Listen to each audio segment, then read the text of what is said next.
Olá, investidor! Eu recebi um relatório da casa de pesquisa Gavekal, escrita pelo Charles Gave, um dos seus estrategistas, com um título bem interessante, que é Compreendendo o Próximo Bear Market. Esse Bear Market é um mercado de baixa. E o Charles, que já é um veterano, ele já acompanha os mercados desde o ano que eu nasci, em 71, já viu de tudo aí, todos os sobes e desces aí dos mercados. E ele diz que não podemos afirmar se o ciclo de baixa começou, pode ser que o mercado ande lateralizado, mas definitivamente o ciclo de alta acabou. Naturalmente ele está falando de um ponto de vista global. E ele não fala só por achismo, ele traz aí uma base empírica, ele traz um gráfico em que ele mostra o MSCI Global, que está ali sentado em cima da média móvel de 2 anos. Então eu mostro aqui esse gráfico para vocês agora.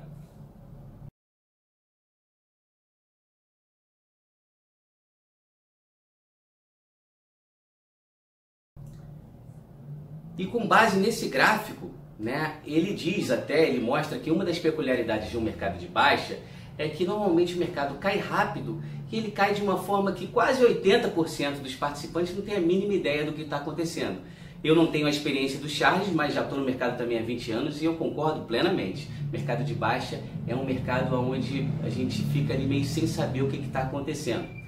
Mas e por falar nisso, o que é interessante é que o Charles ele acha que se você está acompanhando a CNBC ou o noticiário aqui local, você vai achar que toda essa tensão, essa incerteza global que vem provocando altas e baixas nas bolsas e nas moedas, tem a ver com a guerra sino-americana.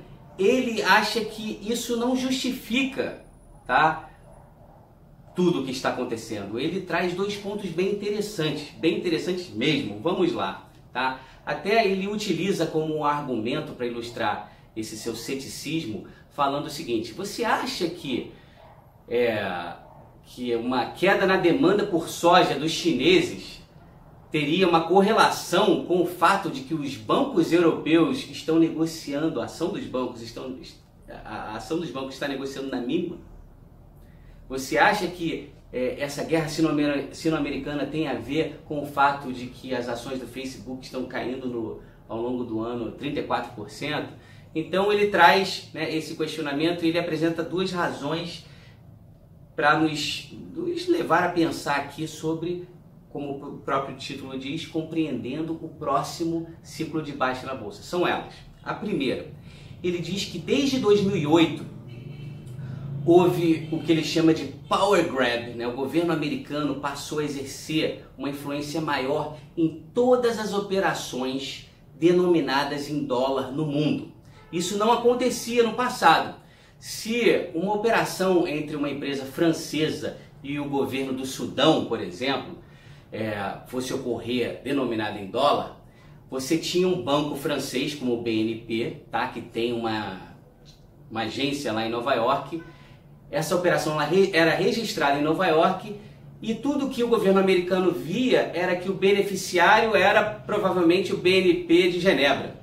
Não sabia quem era o beneficiário final. Depois de 2008, o governo americano passou a exigir uma transparência que não existia antes.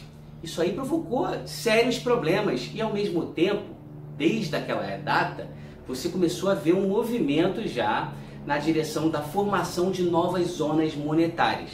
A gente vem falando sobre isso, eu venho explorando esse tema aqui nos meus vídeos, falando sobre um mercado que hoje é dominado pelo dólar, mas que ao longo do tempo irá ter que abrir espaço para uma zona monetária europeia, denominada no euro ou em outras moedas, pode ser um marco alemão, porque como a gente vai ver, o Charles é bem cético com relação ao euro. E também uma mais importante, e essa daí é aquela denominada em yuan, que é a moeda da China. Esse é o primeiro ponto, Um ponto até que muitas das instituições americanas se beneficiaram disso, e num processo de reversão pode ser que essas empresas venham a sofrer. O segundo ponto é justamente com relação ao euro. O Charles ele é extremamente cético com relação ao euro. Ele diz que você pode ter, em termos de ativos financeiros, você pode ter certificado de propriedade, que seriam ações, e contratos, que seriam uma espécie aí de renda fixa em que você empresta seus recursos na expectativa de que você vai recebê-los de volta com uma taxa de juros, uma remuneração de um aluguel.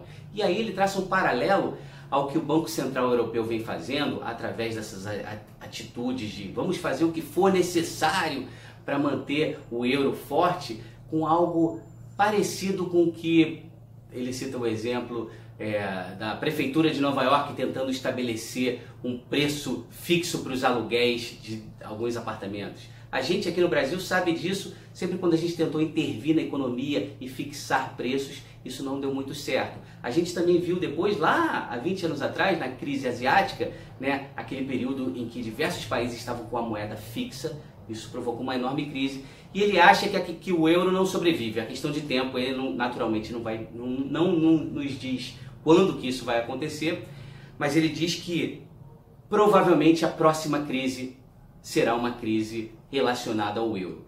E aí ele diz que se você tem que manter algum ativo na Europa, que você mantém ativos em empresas de excelente qualidade, tá? Nada especulativo na Europa, e também você deve se afastar de ativos norte-americanos que tenha um prazo mais longo, né? Um prazo mais longo, né? Um duration mais longo. Então ele está falando para você ficar em títulos como Treasury Bills, ao invés de ficar num Treasury Bonds.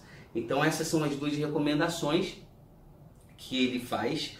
E é interessante, para concluir esse vídeo aqui, é que justamente hoje Mário Draghi, presidente do Banco Central Europeu, ele ao avaliar, né, a situação econômica europeia, ele faz um Balance of Risk Assessment, ele fez hoje um downgrade, ele disse que a economia europeia está mais inclinada a um processo recessivo, justamente num período em que o próprio Banco Central Europeu vai retirar seus estímulos monetários que ele vem fazendo já desde 2016 de uma forma bem intensa.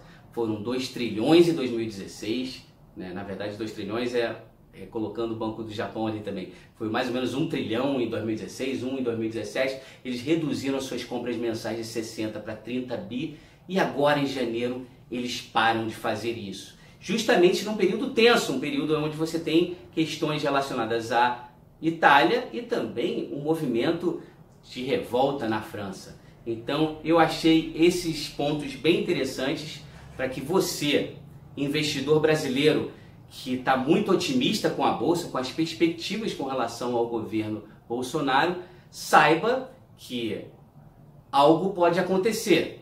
No começo da minha carreira, lá em 97, o Brasil era o país do futuro no primeiro semestre de 97 e a crise asiática veio e jogou a gente numa grande recessão.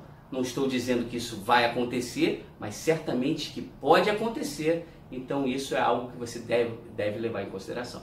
Fico por aqui.